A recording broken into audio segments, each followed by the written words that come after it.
جلال انصر کے ساتھ ہونے والی چند ملاقاتوں کے بعد امامہ نے پوری کوشش کی تھی کہ وہ دوبارہ کبھی اس کا سامنا نہ کرے، نہ اس کے بارے میں سوچے، نہ زینب کے گھر جائے، حتیٰ کہ اس نے زینب کے ساتھ اپنے تعلقات کو بھی اپنی طرف سے بہت محدود کرنے کی کوشش کی تھی۔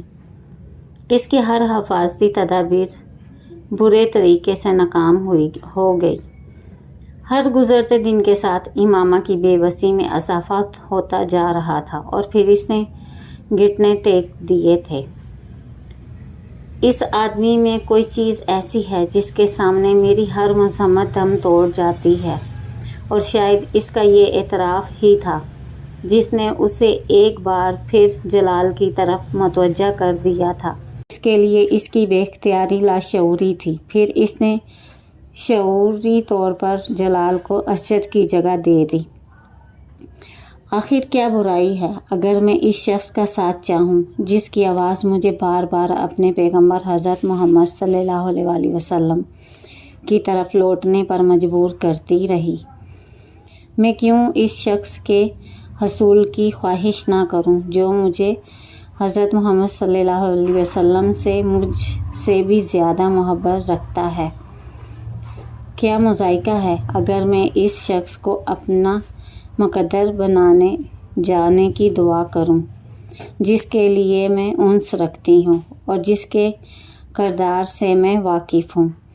کیا برا ہے اگر میں یہ چاہوں کہ میں جلال انصر کے نام سے شناخت پاؤں، اس واحد آدمی کے نام سے جسے سنتے جسے دیکھتے مجھے اس پر رشک آتا ہے؟ اس کے پاس ہر دلیل، ہر توجہ موجود تھی۔ بہت غیر محسوس طور پر وہ ہر اس جگہ جانے لگی جہاں جلال کے پائے جانے کا امکان ہوتا، اور اکثر وہ وہاں پایا جاتا۔ زینب کو اس وقت فون کرتی جب جلال گھر پر ہوتا، کیونکہ گھر پر موجود ہوتے ہوئے فون ہمیشہ وہی ریسیو کیا کرتا تھا۔ دونوں کے درمیان چھوٹی موٹی گفتگو رفتہ رفتہ طویل ہونے لگی، پھر وہ ملنے لگے۔ جویریہ، رابعہ یا زینب، تینوں کو امامہ اور جلال کے درمیان بڑھتے ہوئے ان تعلقات کے بارے میں پتہ نہیں تھا۔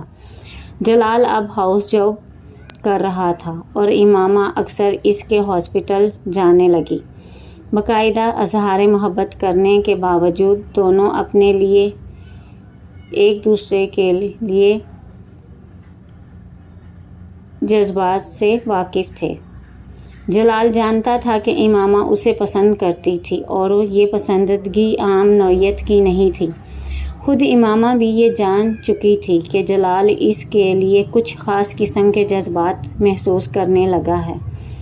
جلال اس قدر مذہبی تھا کہ اس نے کبھی اس بات کا تصور بھی نہیں کیا تھا کہ وہ کسی لڑکی کی محبت میں گرفتار ہو جائے گا۔ نہ صرف یہ کہ وہ محبت کرے گا بلکہ اس طرح اس سے ملا کرے گا، مگر یہ سب کچھ بہت غیر محسوس انداز میں ہوتا گیا۔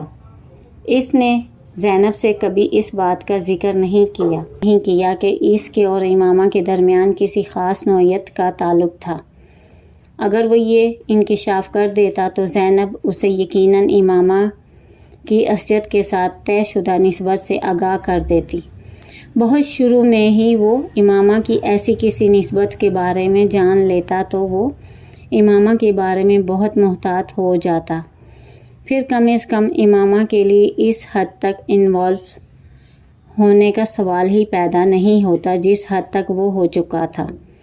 ان کے درمیان ہونے والی ایسی ہی ایک ملاقات میں امامہ نے اسے پرپوز کیا تھا۔ اسے امامہ کی جرأت پر کچھ حیرانی ہوئی تھی، کیونکہ کم از کم وہ خود بہت چاہنے کے باوجود ابھی تک یہ بات نہیں کہہ سکا تھا۔ آپ کا ہاؤس جاب کچھ عرصے میں مکمل ہو جائے گا، اس کے بعد آپ کیا کریں گے؟ امامہ نے اس دن اس سے پوچھا تھا۔ کچھ عرصے میں مکمل ہو جائے گا، اس کے بعد آپ کیا کریں گے؟ امامہ نے اس دن اس سے پوچھا تھا۔ اس کے بعد میں اسپیشلائزیشن کے لیے باہر جاؤں گا۔ جلال نے بڑی سہولت سے کہا، اس کے بعد واپس آؤں گا اور اپنا ہاسپٹل بناؤں گا۔ آپ نے اپنی شادی کے بارے میں سوچا ہے؟ اس نے اگلا سوال کیا تھا۔ جلال نے حیران مسکراہٹ کے ساتھ اسے دیکھا۔ امامہ، شادی کے بارے میں ہر ایک ہی سوچتا ہے، آپ کس سے کریں گے؟ یہ طے کرنا ابھی باقی ہے۔ امامہ چند لمحے خاموش رہی۔ مجھ سے شادی کریں گے؟ جلال دم بخود اسے دیکھنے لگا۔ اسے امامہ سے اس سوال کی توقع نہیں تھی۔ آپ کو میری بات بری لگی؟ جلال دم بخود اسے دیکھنے لگا۔ اسے امامہ سے اس سوال کی توقع نہیں تھی۔ آپ کو میری بات بری لگی؟ امامہ نے اسے گمسم دیکھ کر پوچھا۔ وہ یکدم جیسے ہوش میں آ گیا۔ نہیں، ایسا نہیں ہے، اس نے بے اختیار کہا۔ یہ سوال مجھے تم سے کرنا چاہیے تھا۔ تم مجھ سے شادی کرو گی؟ امامہ نے بڑی سہولت سے کہا۔ اور آپ؟ میں ہاں، آف کورس، تمہارے علاوہ میں اور کسی سے شادی کر ہی نہیں سکتا۔ اس نے اپنے جملے پر امامہ کے چہرے پر ایک چمک آتی دیکھی۔ میں ہاؤس جاب ختم ہونے کے بعد اپنے والدین کو تمہارے ہاں بھجواؤں گا۔ وہ اس بار جواب میں کچھ کہنے کی بجائے چپ سی ہو گئی۔ جلال، کیا ایسا ہو سکتا ہے کہ میں آپ سے اپنے گھر والوں کی مرضی کے بغیر شادی کر لوں؟